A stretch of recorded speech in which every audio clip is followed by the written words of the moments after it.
everyone, it's Kim, and welcome back to Read It and Eat.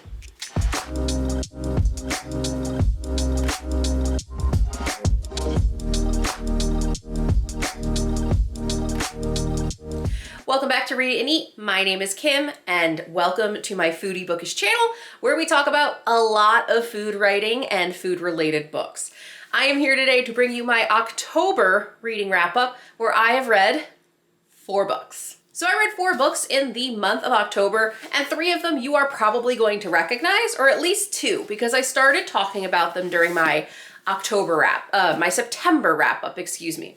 So in October, I finished reading Kissing Kosher. This is by Jean Meltzer, and this is a new September 2023 release that is a foodie romance. It is, thank you, was waiting for that to focus a little bit. So this is a Jewish romance between 2 rival kosher-related bakeries. One, our protagonist, our heroine, is Avital Cohen, and she deals with chronic pelvic pain. So you do get a chronic illness representation in this book, which was really cool. She is working for Best Babka in Brooklyn, which is her family's small business. It's small with the potential to grow bigger, but she feels very overwhelmed in this, and she co-owns this bakery with her brother Josh. Meanwhile, the place is booming. It's always really popular. So she finally hires some help to bring in Ethan Lipman.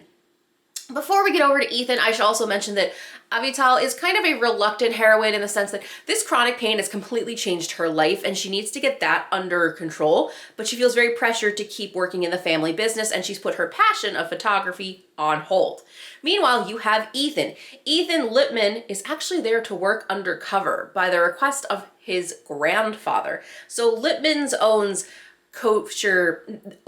makes kosher bakery goods. Think like almost Entenmann's, but it's mass produced and no longer has like the appeal. Like Best Babka is the fan favorite and Lipman's is the one that you buy in the grocery store and you're disappointed. Now these 2 grandfathers, the family history is that they were once best friends that owned and launched Best Babka together, and then they broke apart, with Lipman believing that Best Babka stole the recipes. Now he's brought in his grandson, Ethan, to go steal that recipe.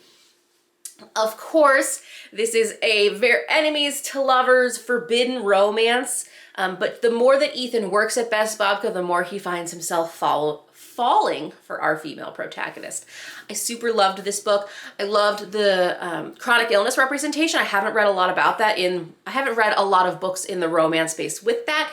I highly recommend this. This is also the featured book of the Read It and Eat Jewish Holiday Box. So the Jewish Holiday Box is available on the Read It and Eat website, and you have the option between choosing a cookbook, 52 Shabbat, or a signed copy of Kissing Kosher. Your box also includes a gluten-free challah bread mix, a challah silicone mold, and matzah ball soup. This is a great gift for Hanukkah and the upcoming holidays. I think everyone needs a little bit of holiday joy, and I want to celebrate Jewish joy, knowing what is going on in Gaza.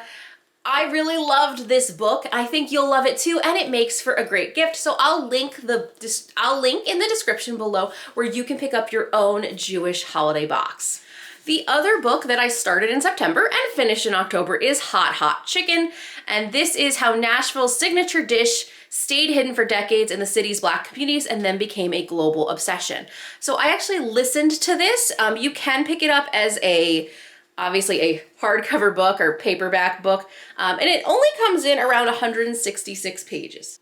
At 166 pages, this book definitely reads and talks a lot more about the communities and I think the role of city governance and drawing districts. Like I had no idea that Nashville had been redrawn so many times and how city project housing really impacted the way this dish came into existence. These days, hot chicken is a must-try Southern food, but for almost 70 years, hot chicken was made and sold primarily in Nashville's Black neighborhoods. And the story of hot chicken says something powerful about race relations in Nashville, especially as the city tries to figure out what it will be in the future. Hot Chicken recounts the history of Nashville's Black communities through the story of its hot chicken scene from the Civil War, when Nashville became a segregated city, through the tornado that ripped through North Nashville in 2020. It was a really interesting read, and I would put this in the space of like food anthropology and really the impact of government and how these Black communities, sometimes the best intentions to come in and build housing developments, but ultimately priced people out of the very cities and homes that they had grown up in. This is from 2021, so it is a pretty recent read, and the author does mention Rachel Martin. She even talks about the fact that she is a white woman writing about Black communities and the role of hot chicken. What does this really mean? She has written a couple of other books, but she focuses more in women's and gender history. She's from North Carolina. It's interesting too, because the role of hot chicken and its founder, while you follow the history of it, is really female driven. So why is it that something as famous as hot chicken, we don't give our flowers or give roses to the women that really are part of its whole cultural history? Interesting read. It will lack, I'd say, a narrative thread. So while this is historical and you're moving chronologically through time and a big part of it is following a family tree, it is going to be a little bit more academic than perhaps some of the other food writing books I've reviewed on this channel. I still think that if you are a hot chicken fan, this is a great book for you to pick up. And it was the kind of history book, and I don't read a lot of food history about chicken dishes or chicken specifically, so I really enjoyed it. It's just a different type of book. So I don't really give star reviews, but it wasn't my favorite, but I'm glad I read it. So I hope, it's probably not the best ringing endorsement, but if you are a hot chicken fan, if you like spicy chicken, you like food history, and maybe even food anthropology, this is worth picking up at 168 pages. The third book I read this month, and is a book I've been waiting to come out for a long time, is No Meat Required by Alicia Kennedy. I have followed Alicia Kennedy for many years on Instagram. I subscribe to the free tier of her newsletter, and this is her first book, No Meat Required, A Cultural History and Culinary Future of Plant-Based Eating. Oh my God, I really liked this. I don't read a lot about plant-based eating from a historical standpoint. Now, I've read like The Future of Food and a couple books about the meatless burger or lab-grown meat. I read a lot of those books last year, but I've never really looked at plant-based eating from a historical sense, and that's where Alicia Kennedy takes us. Her book is on the shorter side at 170 pages, but is full of research and so thorough. I'm so impressed. She packs a lot in for a small book. I'm just gonna read the inside cover for you too, just in case I don't do it justice. The vegan diet used to be associated only with eccentric hippies and tofu-loving activists who shop at co-ops and live on compounds. We've come a long way since then. Now, fine dining restaurants like 11 Park Madison cater to the chic, upscale clientele with a plant-based menu, and Impossible Whoppers are available at Burger King. But can plant-based food keep its historical, anti-capitalist energies if it goes mainstream? And does it need to? In No Meat Required, author Alicia Kennedy chronicles the fascinating history of plant-based eating in the United States, from the early experiments in tempeh production undertaken by the farm commune in the 70s, and the vegan punk cafes and anarchist zines of the 90s, to the chefs and food writers seeking to decolonize vegetarian food today. Many people become vegans because they are concerned about the role capitalist food systems play in climate change, inequality, white supremacy, cruelty towards animals, and environmental and cultural degradation.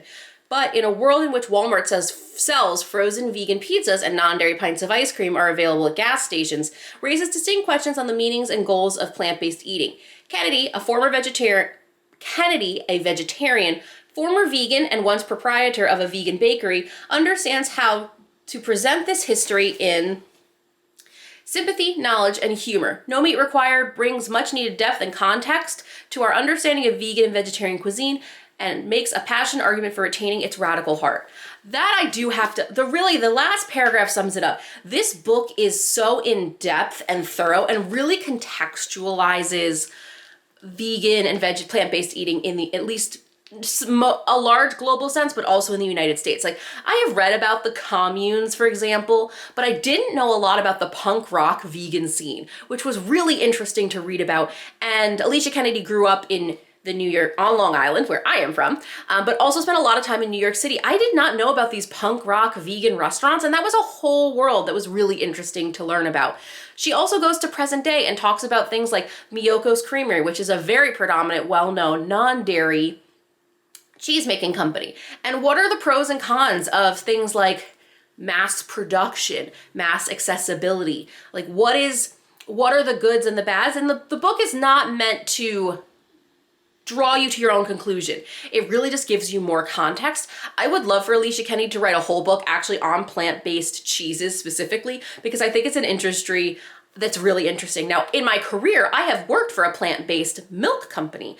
I worked for Elmhurst 1925, and I launched when I was there, 11 different plant-based milks, including cashew milk, almond milk, oat milk, and so on. So I approach plant-based from my career and my experience, but I lacked the depth and history. So I found this book really great. I love the cover. I really, really recommend that you pick this book up this year. Alicia Kennedy has been getting a lot of love for it. I can't wait to see what she writes next, which I know is such a daunting thing because her book literally just came out, but I really, really want more books like this. And it's probably gonna be on my top 5 this year. It's the depth and the history. It was so interesting, and I want to learn more about these niche periods of time that really impacted vegetarian and vegan eating and plant-based eating in the United States. Because I've read a lot about the Impossible Burger or Beyond Meat, so I've learned a lot about like the current and like the past period plus minus 10 years, but going back in time was a real treat. And the final book I read in the month of October is Red Sauce, Brown Sauce, A British Breakfast Odyssey by Felicity Cloak. I read Felicity Cloak's book last year, One More Croissant from the Road. So in One Last Croissant for the Road, Felicity bikes around France learning about croissants. Now she is all around the UK celebrating the great British breakfast and a determination between red sauce and brown sauce. Now, red sauce is tomato ketchup, as you can tell, but the brown sauce is not something even I am familiar with. I don't think brown sauce is that popular in the United States, and it was really interesting to learn about it. And this is happening just, I'd say, year 2 into the pandemic, where restaurants are starting to open, but masks are still mandatory. And her goal is to get to the bottom of the UK's obsession with the British breakfast. She sets off on a cycle trip of continental proportions across the UK to investigate and celebrate the legendary Great British Breakfast. I listened to this book because she narrated it herself. I super loved this book. I also have another video coming out comparing and just talking about Felicity Cloak in general and her 2 books. I think if you love breakfast, you're gonna love this book. So Read It and Eat has released its 2024 box themes. And the first box, again, we are a quarterly subscription box. The first box of the new year will ship in February, and it is breakfast themed. Felicity Cloak's book, Red Sauce, Brown Sauce, is the food writing book option. In 2024, you will have the option to choose between cookbooks, food writing books, or a foodie fiction option. So I have selected Felicity Cloak's book for the nonfiction food writing option of the Read It and Eat subscription box. In that box, you will also get a waffle mix and a mini waffle maker. It is super cute, and I'm really excited for you guys. I adore books like this. I think they are the perfect balance of travel writing, because she's quite literally biking everywhere, and food. And I also didn't really know a lot about the Great British Breakfast that also includes things like she talks about Marmite and beans and toast. And beans and toast is just not a thing in the United States. It's just not popular, nor is Marmite. And I really enjoyed learning about it, but also meeting this revolving cast of people that she bikes with and meets throughout her journey. Okay, those are the 4 books I read in October. I am super excited, and it was such a good reading month. I am a week away from opening the Read It and Eat bookshop. So all of these books will be linked down below through the bookshop.org link, which now links out to my bookstore. So any books that you purchase through my affiliate link supports the bookshop that I am opening. If you also want to pick up any of these as audiobooks, I now have a Libro FM account down below that supports the Read It and Eat bookshop. So anytime that you are interested in any of the books I review, if you click any of the links below, you are supporting me and my bookshop, and I would greatly appreciate it. In the meantime, please don't forget to hit like and subscribe, and I will see you in the next video. Bye.